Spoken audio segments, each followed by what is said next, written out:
आपके साथ सना वारिस। महाराष्ट्र और हरियाणा इंतखाबात के अख्ताम के बाद झारखंड असेंबली इंतखाबात का बिगुल बज गया है। इलेक्शन कमीशन की जानिब से तारीखों के ऐलान के साथ ही रियासत में इंतखाबी ज़ाब्ते अखलाक का भी निफाज हो चुका है। रियासत में चुनाव 5 मराहिल में होंगे। पहले मरहले के तहत 30 नवंबर को वोटिंग होगी, जबकि 23 दिसंबर को वोटों की गिनती होगी। लेकिन इससे कबल तमाम सियासी पार्टियां जोरों शोर से तशहीरी मुहिम में हिस्सा लेंगी और अवाम को अपनी जानिब रागिब करेंगे। लेकिन सबसे बड़ा सवाल ये कि सियासी पार्टियां किन मुद्दों के साथ मैदान में उतरेंगी। क्या बीजेपी महाराष्ट्र और हरियाणा इंतखाबात की तरह झारखंड में भी कौमी मुद्दों पर ही तवज्जो मरकूज करेगी, या फिर हालिया 2 रियासतों के नतायज से सबक लेते हुए मुद्दे होंगे तब्दील। आज इसी मुद्दे पर जानेंगे अपने 2 खास मेहमानों से उनका रुख अपने खास प्रोग्राम 2 रुख में, और साथ ही साथ अपने खास मेहमानों का भी तारुफ करा दे। हमारे साथ खास मेहमान बीजेपी से जो कि तर्जुमान हैं दीन दयाल बरनवाल साहब, आपका इस्तकबाल करते हैं, स्वागत करते हैं। साथ ही साथ एक और खास मेहमान MIM के रियासती सदर हैं हुब्बान मलिक साहब, आपका भी खैर मकदम करते हैं अपने इस खुसूसी प्रोग्राम में। दीन दयाल साहब, सबसे पहले आपके पास आना चाहेंगे। महाराष्ट्र और हरियाणा के इंतखाबात के नतायज हमने देखे, अगर झारखंड की बात करें तो किन मुद्दों के साथ बीजेपी मैदान में उतरने वाली है? सना जी, बहुत क्लियर रूप से भारतीय जनता पार्टी सोचती है जी कि झारखंड में हमने 5 वर्षों तक जी यहाँ की सेवा की है, 3.25 करोड़ जनता की सेवा की है, और निश्चित तौर पे जिस सेवा में आज जनता यहाँ खुश है, जिस सेवा के लिए आज रघुवर दास को लोग आशीर्वाद दे रहे हैं, जहाँ रघुवर दास जी गुजर जा रहे हैं वहाँ लोग ग्रामीण से लेकर शहर के लोग सभी फूलों की वर्षा कर रहे हैं, तो निश्चित तौर पे हमारा जो मुद्दे हैं वह तो झारखंड के मुद्दे रहे हैं। लेकिन ये बात एक क्लियर रूप से है कि लोगों के जेहन में भारत प्रथम है, तो भारत तो आ ही जाएगा जी। भारत को कभी आप छोड़ नहीं सकते हैं। 3 तलाक मुद्दा कभी छूटेगा क्या? 370 से कभी जा सकता है क्या? 35 से कभी जाएगा? जिस तरह से आज भारत का गौरव बढ़ा है, जिस प्रकार से आज पूरे देश और दुनिया में भारत की इज्जत होती है, तो ये मुद्दे तो जेहन में है। यह मुद्दा नहीं है, यह समझिए आपके जेहन में मुद्दा है, वह तो उभरेगा ही। परंतु 5 वर्षों तक हमने इस झारखंड को जो लूटखंड के नाम से जाना जाता था, और चूंकि अस्थिर सरकार रहने के कारण कई बार हमारी सरकार रहते हुए भी अस्थिर सरकार के कारण हम उसका विकास जो मॉडल हम समझ रहे थे नहीं कर पाए। तो निश्चित तौर पे लेकिन इन 5 वर्षों में जनता ने हमें पूर्ण बहुमत की सरकार दी और हमने एक अच्छी सरकार चलाने का पूरा प्रयास किया, जिसका जनता आज यहाँ का खुशहाल है। ठीक है, सरकार कितनी अच्छी रही या नहीं, ये आपसे सवाल इस पर हम करेंगे, लेकिन इस हुब्बान साहब के पास पहुंचते हैं और उनसे सवाल ये करते हैं कि पहली बार इस बार दमखम के साथ MIM कह रही कि झारखंड में हम उतरेंगे, लेकिन रोड मैप क्या होगा इस पर सबकी निगाहें टिकी हुई हैं। किन किन मुद्दों को लेकर जाने वाली MIM मैदान में? हुब्बान साहब, देखिए, MIM ने अपना इरादा साफ कर दिया है जी। और हमारे सदर असदुद्दीन ओवैसी साहब झारखंड 24 तारीख को आए थे और उन्होंने साफ कहा कि झारखंड में जब डैम बनता है तो 2200 करोड़ रुपए कौन चूहे खा जाते हैं, और उन चूहों के खिलाफ कोई इंक्वायरी नहीं होती है, उन चूहों के खिलाफ CBI की कोई इंक्वायरी तफ्तीश नहीं की जाती है मुख्यमंत्री के द्वारा। ये सब जनता देख रही है। जनता ये भी देख रही है कि आपने हमारे प्रधानमंत्री जी माननीय नरेंद्र मोदी जी गोरिया कर्मा पार्क, जो झारखंड का सबसे बड़ा गिर काव का पार्क हुआ करता था कभी, उसका उद्घाटन करने के लिए आए थे अपने पहले साल ही। लेकिन आज तक गोरिया कर्मा पार्क झारखंड के हजारीबाग में क्या उद्घाटन होने के बाद वहां पे कोई काम लगा जी? मैं ये पूछना चाहता हूं दीनदयाल बरनवाल जी से, माननीय प्रवक्ता महोदय से, ऐसे कई इश्यूज हैं। आपने हाथी उड़ाया, हाथी तो पूरे वर्ल्ड में कहीं नहीं उड़ता है, लेकिन झारखंड में हाथी उड़ा। वो हाथी का जो उड़ने के बाद किस किस एयरपोर्ट पे जाके गिरा मुझे बताएंगे? आपने वादा किया था कि झारखंड में कई एयरपोर्ट की स्थापना करेंगे, उसमें धनबाद भी शामिल था, बोकारो भी शामिल था, और कई एयरपोर्ट्स आपने कनेक्टिविटी बढ़ाने की बात की थी। मुझे बताएंगे रांची के अलावा कौन सी जगह पे आपने डोमेस्टिक फ्लाइट चालू की? देखिए, बातें बहुत है जी, इश्यूज बहुत है। आप ही ने वादा किया था कि मित्तल जी आएंगे, पेटरवार में स्टील प्लांट लगाएंगे जो एशिया का सबसे बड़ा प्लांट होगा। ये 2006 की बात है, आप ही की सरकार थी। मुझे बताएंगे कि लातेहार में पावर प्लांट जो चालू आज तक नहीं हुआ, वो क्यों नहीं चालू हुआ? ऐसे बहुत सारे इश्यूज हैं जो सोचने की बात है। आप आशीर्वाद मांगने निकले हैं, सरकार में तो नौकरी दे नहीं पाए, आउटसोर्स कर दिया आपने। 6-6 हजार में बच्चों को ठग रहे हैं साहब, आप नौकरी दे नहीं पा रहे हैं, आप अपने सरकार में नौकरी संचय नहीं कर पा रहे हैं, और बाहर की बात क्या करते हैं?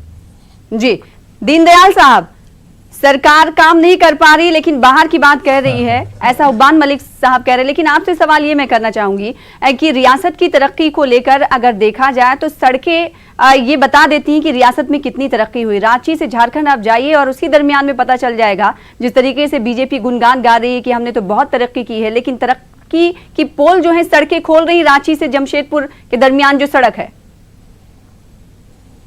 सना जी, शुरू में ही हमारे मुख्यमंत्री जी ने कहा था कि यह एक ऐसा रोड है रांची और जमशेदपुर, हालांकि काम उसमें शुरू हो चुका है और कई फेज आगे बढ़ गए, लेकिन उसमें कोर्ट का एक स्टे लगा था, कोर्ट को इंटरप्ट करना पड़ा। दीनदयाल साहब, मेरा बात समाप्त करना पड़ा कि काम मुकम्मल किया जाए, लेकिन काम मेरा समाप्त होने दीजिए बात, मेरा समाप्त। अरे भाई, वो कोर्ट नहीं किया है, कोर्ट चला गया, जिसको हमने टर्मिनेट किया वो कोर्ट गया तो कोर्ट में अस्थायी हुआ। सना जी, अगर पूरी बात ही नहीं करने देंगे तब तो दिक्कत होगी ना।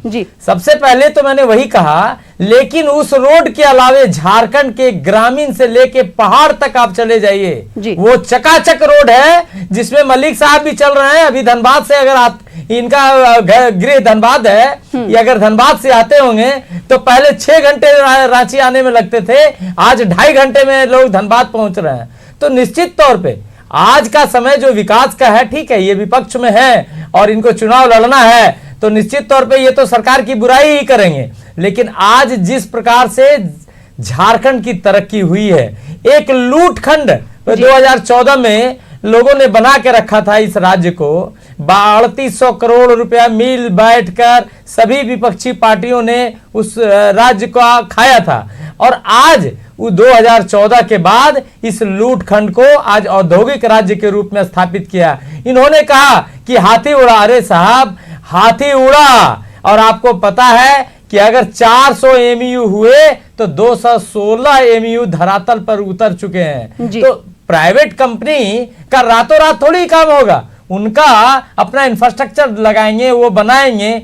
एक एक बात आपको मैं बताऊं, तसर उद्योग को यहां बढ़ावा देने के लिए सरकार हर वो कदम उठाई है ताकि तसर उद्योग यहां स्थापित हो। दुनिया का सबसे बेहतर तसर झारखंड में उपजता है। लाह का उत्पादन जो आज खूंटी से लेकर, खूंटी में जो लाह जितनी चूड़ियां बनती है, सब का लाह खूंटी से जाता था। उस लाह का कारखाना यहां बैठाया गया ताकि यहां चूड़ियां बने और बेहतर तरीके से लोगों को रोजगार का मुहैया हो। पूरे भारत में सबसे ज्यादा उत्पादन फिशरी का यहाँ हुआ है, झारखंड में हुआ है। हमने झारखंड को फिशरी उत्पादन का नंबर 1 राज्य घोषित होने पर मजबूर हुआ केंद्र, चूंकि सबसे बेहतर प्रबंधन हमने फिशरी में किया है। यहाँ की महिलाएं और यहाँ के लोग इस पर आत्मनिर्भर हुए। दो गाय का सब्सिडी हमने महिलाओं को दिया है। ये तमाम काम बीजेपी ने किया, लेकिन अपोजिशन इसे गर्दानती है नहीं। ये जमीनी हाल क्या कुछ है? उबान मलिक साहब, आप दीनदयाल उपाध्याय को सुन रहे थे, पूरी फहरिस्त थी उनकी जो गवर्नमेंट की तरफ से काम किए गए, लेकिन अपोजिशन की तरफ से सीधे तौर पर यह कहा जा रहा है कि कोई काम धरातल पर नहीं देखा गया। MIM क्या कुछ पाती है? सना जी, मुख्यमंत्री ने पहली बार शपथ लेकर उन्होंने रांची के एक सुकुरहुट्टू क्षेत्र का दौरा किया था जी। 16,000 एकड़ जमीन अक्वायर करने की बात की थी स्मार्ट सिटी के लिए। मुझे बताएंगे कि वो स्मार्ट सिटी जो झारखंड में घोषणा हुई थी बीजेपी के द्वारा, वो बीजेपी का स्मार्ट सिटी कहाँ है? अरे आप एक चीज बताइए, बच्चा यहाँ नाली में गिरता है, 15 किलोमीटर दूर जाकर मिलता है। स्कूल जाने के लिए या ट्यूशन पढ़ने के लिए जाता है तो नाली में गिरता है तो 15 किलोमीटर दूर जाकर निकलता है, नाली आपको बंद नहीं कर पाए। रांची शहर का ये हालत है सना मैडम कि पानी 4 बजे सुबह में मेन रोड के आसपास, अगर मुसलमान का इलाका है, दलित का इलाका है, चाहे किसी का इंसान का इलाका है, मैं ये नहीं बोल रहा हूं, बिल्कुल, लेकिन 4 बजे सुबह से लोग लाइन लगते हैं पानी लेने के लिए। और रांची में 2 डैम है, गेतलसूट डैम और कांके डैम। मुझे बताएंगे कि रांची शहर को पाइपलाइन के द्वारा कब पानी मिलेगा? इन्होंने बोला था इंफ्रास्ट्रक्चर सुधारने की बात, इन्होंने कहा था कि अंडरग्राउंड सीवेज का पाइपलाइन बिछेगा। आज पिछले 5 साल से ये जो है सीवेज का लाइन बिछा रहे हैं रांची में। आप मुझे बताइए, अंडरग्राउंड इलेक्ट्रिसिटी बिछा रहे हैं 5 साल से लाइन में, मुख्यमंत्री खुद बिजली मंत्री हैं। 125 किलोमीटर रोड है रांची से जमशेदपुर रोड, ये हाई कोर्ट से एक आदेश नहीं ले सके साहब, काम क्या कराएंगे आप ये बताइए। ये रांची और बोकारो की बात कर रहे थे, रांची बोकारो में काफी तेजी से काम हुआ, मैं मानता हूं, लेकिन क्या सिर्फ रांची और बोकारो से झारखंड की हालत सुधर जाएगी? 1500 किलोमीटर रोड का नेटवर्क है मेन हाईवेज का रांची पूरे झारखंड में। इन्होंने वादा किया था 33 किलोमीटर रोड डेली बनाएंगे पूरे देश में। जी मुझे बताएंगे 5 साल में आप। दीनदयाल साहब, मैं चाहती हूँ कि इसका आप जवाब दें। रांची के लोग, राजधानी रांची के लोग पानी के लिए तरस रहे हैं, लंबी लाइनें लगा रहे हैं। नहीं, मलिक साहब को थोड़ा गलतफहमी हो गई है। पहली बात तो ये है कि इन्होंने एक चीज स्वीकार किया कि रांची से धनबाद का रोड बना है। इसका पूरा अर्थ यह हुआ, पूरा अर्थ यह हुआ कि एकमात्र जो रांची से टाटा की रोड है उसको छोड़कर पूरे राज्य के एक एक रास्ते चकाचक बने हैं। और आज आप जाएं, आपकी गाड़ी 80 से ज्यादा स्पीड पे चलती है, नंबर 1। नंबर 2, इन्होंने शायद ध्यान नहीं दिया होगा कि एचईसी में स्मार्ट सिटी बनना कब का स्टार्ट हो गया है। मैडम 2 साल से बन रहे हैं, और ये एक बार जाके कम से कम देख लें। अगर ये रांची में हो सकता है इनका समय थोड़ा ज्यादा धनबाद में बीतता होगा, मैं मानता हूं भूल हो गई होगी, तो एक बार जाके देखें कि स्मार्ट सिटी बनना कब का शुरू हो चुका है। और जहां तक डेवलपमेंट की बात है मैडम, इसी राज्य को यही विपक्षी लोग मिलकर एक ऐसे बदनाम राज्य के रूप में प्रस्तुत किया था। आपको भी पता है, मधु कोड़ा के माध्यम से कांग्रेस, जेएमएम सभी विपक्षी दल का समर्थन प्राप्त था, और उन्होंने 4000 करोड़ का घोटाला किया था। उस राज्य को हमने एक औद्योगिक और पर्यटक राज्य के रूप में प्रस्तुत किया। इस राज्य को आज पूरे राज्य में अगर आप कहीं पे भी बेखौफ जा सकते हैं। इसका मतलब है रियासत ने तरक्की की है लेकिन अपोजिशन को नहीं दिखता है। सबसे बड़ी दीनदयाल साहब, रियासत ने तरक्की की है लेकिन अपोजिशन को नहीं दिखता। हुब्बान मलिक साहब, आपको नहीं दिखाई दे रहा है? अपोजिशन को तो नहीं दिखेगा ना। सना जी उनको चुनाव लड़ना है, उनको जनता को भ्रमित करना है, उनको कैसे दिखेगा? उनके ऊपर तो एक चश्मा लगा हुआ है, काला रंग का चश्मा, उनको दिखेगा नहीं। लेकिन जनता, आप देखिए कि जनता, अगर हमने काम नहीं किया होता 4.5 साल तक, आज से 4 महीना पहले चुनाव हुए, 4.5 साल तक अगर हमने काम नहीं किया होता तो क्या 14 में से 12 सीट जनता भारतीय जनता पार्टी को देती? भारतीय जनता पार्टी को ये लोग उस समय भी बहुत चिल्ला रहे थे, लेकिन जनता जब हमारे साथ है, गठबंधन मेरा जनता के साथ है, तो सना जी ये कोई भी विपक्ष चाहे जितना भ्रमित करें, चाहे जिस तरह से भ्रम फैलाएं, ठीक है, उससे कुछ फर्क नहीं पड़ता है। हौसले, जनता हमारे साथ है, आपके बलन में, जनता की सेवा हमने भी किया है। यही महिलाओं को, आपसे सवाल ये करूंगी, शुरुआत में आपने कहा था कि राष्ट्रीय मुद्दे तो रहेंगे ही रहेंगे जिनको हम लेकर जाने वाले हैं इलेक्शन में। जिस तरीके से महाराष्ट्र और आज आप बताइए, महाराष्ट्र और हरियाणा में राष्ट्रीय मुद्दे हावी रहे, बशर्ते की रियासती मुद्दे, बुनियादी मसाइल तो दूर दूर तक बीजेपी ने नहीं छुआ, लेकिन उसका खामियाजा बीजेपी को उठाना पड़ा। 17 सीटें आपको महाराष्ट्र में कम मिली, तो वहीं बहुमत नहीं मिली, बहुमत के आंकड़े को छू नहीं पाई हरियाणा में। जब आप झारखंड में इन्हीं मुद्दों को लेकर जाएंगे तो आपको लगता नहीं कि एक बार फिर से बीजेपी को नुकसान होगा? जनता को रोटी कपड़ा और मकान चाहिए, राष्ट्रीय मुद्दों को हवा देने की जरूरत नहीं। सबसे पहले समझने का प्रयास कीजिए कि दोनों राज्य में सबसे बड़ी पार्टी बनके, लेकिन नुकसान भी हुआ ना वहां की जनता ने, वहां की जनता ने आज भी हमारे ऊपर, दीनदयाल साहब, नुकसान हुआ ना, 17 सीटों का नुकसान हुआ ना।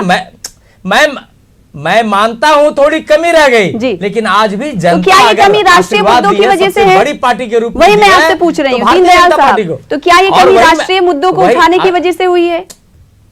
वही पूछ रही हूँ सना जी, वही मैं बोल रहा हूँ। राष्ट्रीय मुद्दे तो हमारे जेहन का है, राष्ट्र मेरा प्रथम है, भारत मेरी माता है, इससे आप कैसे भाग सकते हैं? भारत माता है, नेशनलिटी इंडियन है, ये काफी है। किया है दीनदयाल साहब, नेशनलिटी इंडियन है, हम भारतीय हैं, ये काफी है। लिखने में हम नेशनलिटी इंडियन के तौर पर दिखाते हैं, ये काफी है, किसी से सर्टिफिकेट लेने की जरूरत नहीं है। मेरा कहना सिर्फ ये है कि महाराष्ट्र और हरियाणा में जो नुकसान बीजेपी को हुआ है राष्ट्रीय मुद्दों की वजह से हुआ है, क्या बीजेपी ये मानती है? अब झारखंड में इसे बीजेपी नहीं दोहराएगी? नहीं, झारखंड में तो मैंने कहा कि हमारी स्थानीय मुद्दे प्रथम है। हमने जो इस राज्य को विकास के पथ पे मोड़ा है, आपको जानकारी मैं एक देना चाहता हूं सना जी, कि पूरे देश में एकमात्र झारखंड राज्य है जहां महिलाओं को 1 रुपया में 50 लाख की रजिस्ट्री होती है, और हमने महिलाओं को मालकिन के स्वरूप दिया है। इसमें हमने जातीयता नहीं लाई, इसमें चाहे वो हिंदू हो, चाहे मुस्लिम हो, चाहे कोई भी जात की महिला हो, 50 लाख तक रजिस्ट्री 1 रुपये में कराने का हमने काम किया है। हमने पूरे देश में कहीं पर भी गैस के सिलेंडर के साथ चूल्हा फ्री में नहीं है। इसी झारखंड राज्य में हमने महिलाओं को, चूंकि उनको मैंने जो सवाल किया उसका जवाब आप दे नहीं रहे दीनदयाल साहब, मैंने जो सवाल किया उसका जवाब आप नहीं दे रहे। हुसैन साहब, क्या अपोजिशन पार्टियों के हौसले बुलंद हैं महाराष्ट्र और हरियाणा के नतायज को देखते हुए? देखिए सदा जी, मैं एक बात बताऊं, क्या अपोजिशन को ये लगता है कि अवाम को रोटी कपड़ा और मकान चाहिए? राष्ट्रवाद और राष्ट्रवाद को लेकर जिस तरीके से बीजेपी बढ़ चढ़ कर जोरों शोर से मुहिम चलाती है, उससे ना तो उस पर तवज्जो ना देकर बल्कि अवाम चाहती कि रोटी कपड़ा और मकान पर ही बात हो। देखिए, मैं कोई महाराष्ट्र के मुद्दे पे या हरियाणा के मुद्दे पे बात नहीं करना चाहता। मैं झारखंड के मुद्दे पे बात करना चाहता हूं, और झारखंड पे के चुनाव है तो मैं इस पे ही कंसंट्रेट करना चाहता हूं। बिल्कुल सना जी, मैं ये बताना चाहता हूं कि झारखंड में बिजली सरप्लस है, मुख्यमंत्री बिजली मंत्री भी हैं। क्या ये बताएंगे बर्नवाल साहब कि 24 घंटे बिजली किस जिले में दी जा रही है झारखंड में? ठीक है, दीनदयाल साहब दे दीजिए जवाब। आप इशारे कर रहे हैं, जवाब ले लीजिए। एक मिनट सना जी, साहब को बताना चाहता हूं, 1 मिनट सना जी, 2014 में जहां 2014 में 5 से 6 घंटे बिजली रहती थी, आज के समय में इस झारखंड में 20 से 22 घंटे बिजली नियमित रूप से मिल रही है। निश्चित तौर पे 24 घंटे नहीं हुई है, लेकिन आने वाले समय में क्योंकि 70 साल के पुराने तार, पुराने ट्रांसफार्मर, सभी कुछ हमने बदली किया है, और आज ट्रांसफार्मर उड़ना पूरे झारखंड से खत्म हो गया। 15,000 हमने ट्रांसफार्मर बदले हैं ताकि लोगों को नियमित बिजली मिले। और आज 20 से 22 घंटे आप किसी भी गांव में चले जाइए, आप हमारे विपक्षी से मत पूछिए सना जी, मैं बार बार कहना चाहता हूं कि आप गांव में भेजिए अपने पत्रकार को, और वहां से ग्राउंड रिपोर्ट मंगाइए, आपको ग्राउंड में पता चलेगा कि 20 से 22 घंटे बिजली झारखंड में मिल रही है। जी, झारखंड की आवाम अगर देख रही होगी तो आपकी बातों को भी सुन रही होगी, कितनी हकीकत है वो खुद जान रही होगी। निश्चित तौर पे मैंने तो कहा, मैं दावे के साथ कह सकता हूँ। सना जी, मैं आपको बताऊं, मैं आपको कुछ बताना चाहता हूँ, हकीकत जी हुब्बान साहब, हकीकत कुछ बताना चाहता हूँ जी। मैं ये पूछना चाहता हूँ कि देखिए, बोलने नहीं देंगे तो भाई डेमोक्रेसी तो रहेगा नहीं, बोलने देना चाहिए। उन्होंने कहा तभी मैंने बोला, बोलने देना चाहिए। बोलिए। आप मुझे बताइए कि बिजली कौन से जिले में 24 घंटे नियमित दे रहे हैं? आपने 24 घंटा बिजली की बात की थी कि 24 घंटे बिजली नहीं देंगे तो हम इस्तीफा दे देंगे। आप बार बार, आप लोग कभी प्रधानमंत्री बोलते हैं कि डिमोनेटाइजेशन में अगर करप्शन दूर नहीं होगा, अगर आतंकवाद दूर नहीं होगा, उग्रवाद दूर नहीं होगा, तो हमको कहीं पे फांसी पे चढ़ा देना। आप बोलते हैं कि बिजली 24 घंटे नहीं देंगे तो इस्तीफा दे देंगे। आपका मॉरल वैल्यू नहीं है साहब, आप मॉरलिटी की बात कीजिए। आप स्मार्ट कॉलोनी बना रहे हैं, आप स्मार्ट सिटी तब्दील करने की बात किए थे रांची को, आप जाम नहीं दूर कर सके 5 साल में रांची का, आप स्मार्ट कॉलोनी क्या और स्मार्ट सिटी क्या बनाइएगा? देखिए, एजुकेशन का ये हाल है सना जी, मैं आपको बताऊं, मुझे बताइए दीनदयाल जी कि प्राइमरी हेल्थ जो स्कूल है आपका, प्राइमरी स्कूल्स कितने बनाए आपने पूरे झारखंड में, जिससे बच्चों को सही तरीके से शिक्षा मिल सके? आपने तो वादा किया था ना कि सही तरीके से शिक्षा दूंगा, तो उस स्कूल के बच्चे कहाँ निकल के आ रहे हैं? आपने बोला था कि पैरा टीचर्स को पूरी तरह से एकोमोडेट करूंगा, उस पर लाठी बरसाए जब उन्होंने डिमांड किया तो। देखिए, ये सब छिपाने से नहीं होगा, दुनिया देख रही कि आपकी सच्चाई क्या है। 80 किलोमीटर रोड बनाने से 1500 किलोमीटर का रोड नहीं बन जाता है। ये पिछली सरकार की भी देन थी कि रोड वो उस टाइम से बन रही थी जिस टाइम हेमंत सोरेन मुख्यमंत्री थे। आपको मालूम है ये बात कि 3200 करोड़ का बजट है और उसको खर्चा करना है, रोड सुधारने का कार्यक्रम पिछले सरकार से चल रहा था। ये कोई आपकी देन नहीं है। मैंने आपसे पूछा कि गोरिया कर्मा प्रधानमंत्री ने उद्घाटन किया था, 400 करोड़ का प्रोजेक्ट था, क्या केंद्र सरकार ने पैसा दिया था? क्या एग्रीकल्चर मिनिस्टर ये बताएंगे, बर्नवाल साहब बताएंगे कि वो गरिया कर्मा पार्क जो है पिछले 5 साल में बना या नहीं बना, या काम शुरू हुआ? जी, ये सब देखिए, वोटिंग होने से पहले आवाम को बता दीजिए दीनदयाल साहब। सना जी देखिए क्या है ना कि विपक्ष पूरा कंफ्यूज है। अच्छा। देखिए आज के समय में अगर डीमोनेटाइजेशन में इनके जितने एरिया थे ध्वस्त हुए तो इनको बहुत ज्यादा तकलीफ है, और ध्वस्त इन्हीं के एरिया हुआ है। और आज आप बताइए, जो लेकिन नोटबंदी तो मुल्क के लिए सही साबित नहीं हुई ना। पहले दीनदयाल साहब, जो लोग 3 तलाक पे इतना ज्यादा, नोटबंदी मुल्क के लिए सही साबित नहीं हुई ना। जो लोगों के अपने महिलाओं को जो आत्मसम्मान से नहीं देखना चाहते हैं वो हमसे सवाल करते हैं, जो कश्मीर को स्वच्छंद नहीं देखना चाहते हैं लेकिन हमसे सवाल करते हैं। लेकिन सवाल जनता करेगी और जवाब देना आपका मुश्किल होगा। आप लोकसभा का चुनाव का आकलन कीजिए, यहाँ पर सिर्फ 100 किलोमीटर रोड, यहाँ पहले 2014 के पहले सना जी यहाँ 5.6 किलोमीटर प्रतिदिन यहाँ रोड बना करते थे। आज 22.5 किलोमीटर प्रतिदिन रोड यहाँ बनाए गए हैं। आप डेटा देखिए मलिक जी, ठीक है आपका कहना सही है, आपने चुनाव लड़ना है तो हमको कुछ ना कुछ तो बोलना होगा, लेकिन जब जनता बोलती है ना तो सबका मुंह बंद हो जाता है। आप याद रखना, जनता ही जनार्दन है, और यही जनता जनार्दन है। इस बार बीजेपी का नारा है, इस बार बीजेपी का नारा है, अब की बार 65 पार। रास्ते कठिन है दीनदयाल साहब, पार होगा आप देखेंगे। अब की बार 65 पार के रास्ते कठिन है, ऐसा लग रहा है। 65 से भी ज्यादा 70 पार होगा भारतीय जनता पार्टी और आसू गठबंधन का।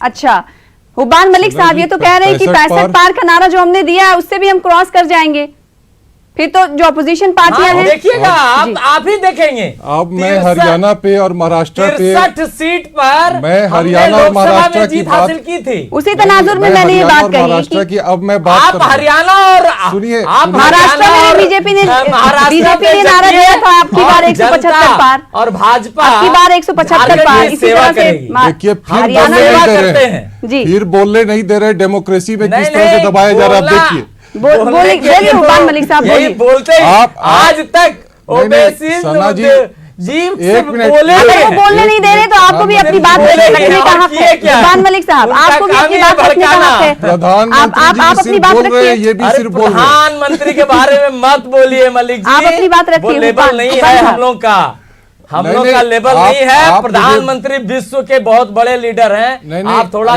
मर्यादा रखिए। मैं कुछ बोलना चाहता हूँ जी। मैं ये बोल रहा हूँ, अब की बार 65 पार तो हरियाणा में दुष्यंत चौटाला के पास क्यों पहुंच गए आप? आप महाराष्ट्र में शिवसेना के दरवाजे पे हमारे माननीय अमित शाह जी खड़े थे। ये सब पार करते करते तो सब दरवाजे पे खड़े हैं रीजनल पार्टीज के। झारखंड में भी यही हाल होने जा रहा है, आपको मैं बता देता हूँ। झारखंड में भी कोई कहीं पार उड़ नहीं होगी बीजेपी। झारखंड में बीजेपी का हाल और बुरा है, मैं आपको बता दूं।